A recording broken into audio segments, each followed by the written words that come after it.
আমরা নিদারুণ কষ্ট ও ক্ষোভের সাথে জানাচ্ছি বেসরকারি বিশ্ববিদ্যালয় শাখা ছাত্রদলের সক্রিয় কর্মী ও প্রাইম এশিয়া বিশ্ববিদ্যালয়ের শিক্ষার্থী জাহিদুল ইসলাম পারভেজকে সন্ত্রাসীরা ছুরিকাঘাত করে নির্মমভাবে হত্যা করেছে। ইন্না লিল্লাহি ওয়া ইন্না ইলাইহি রাজিউন। শনিবার 19 এপ্রিল 2025 বিকাল 4টায় বিশ্ববিদ্যালয় ক্যাম্পাসের সামনে এই বর্বর ঘটনা ঘটে।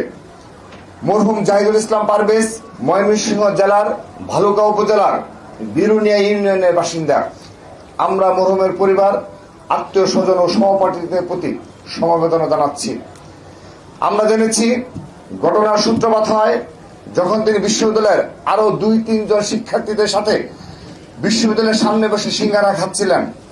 এমন সময় মেহেরাজ ইসলাম এবং আরো 2 জন ছাত্রী সহ কয়েকজন ওই পথে হেঁটে যাচ্ছিলেন।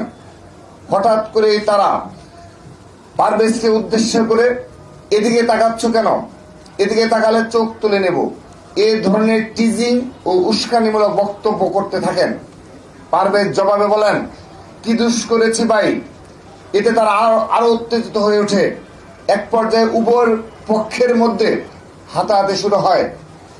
বিষয়টি মীমাংসার জন্য বিশ্ববিদ্যালয়ের প্রক্টর ডক্টর আব্দুস সালাম হস্তক্ষেপ করেন এবং উভয় পক্ষকে মীমাংসা করে দেন।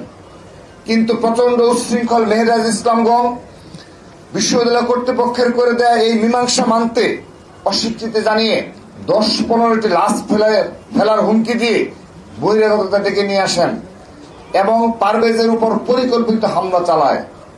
এই হামলায় মেহেরাজ ইসলামের সাথে থাকা বৈষম্য বিরোধী ছাত্র আন্দোলনের বনানী থানা কমিটির যুগ্ম আহ্বায়ক সুবহান নিয়াজ তুষার ও যুগ্ম সদস্য সচিব হৃদয় মিয়াজির নেতৃত্বে বনানী এলাকার বেশ কিছু উচ্ছৃঙ্খল সন্ত্রাসী জড়িত ছিল। তারা ছুরি দিয়ে পারভেজের বুকের উপর আঘাত করে হত্যা করে।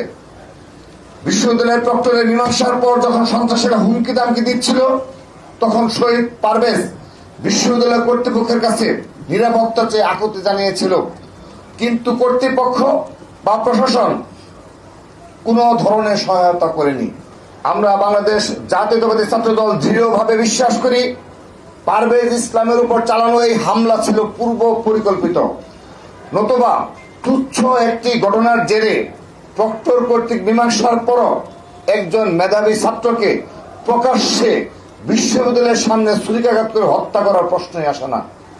আমরা এই নৃশংস হত্যাকাণ্ডের তীব্র নিন্দা প্রতিবাদ জানাচ্ছি এবং অবিলম্বে এই হত্যার সাথে যারা জড়িত সন্ত্রাসীদের দ্রুত গ্রেপ্তারের দাবি জানাচ্ছি। নিষিদ্ধ ঘোষিত সংগঠন ছাত্রলীগের অপকৌশল অনুসরণ করে বৈষম্য বিরোধী নেতারা দীর্ঘদিন ধরে ছাত্রদলের নেতাকর্মীদের নানা ধরনের হুমকি ধমকি দিয়ে আসছিল।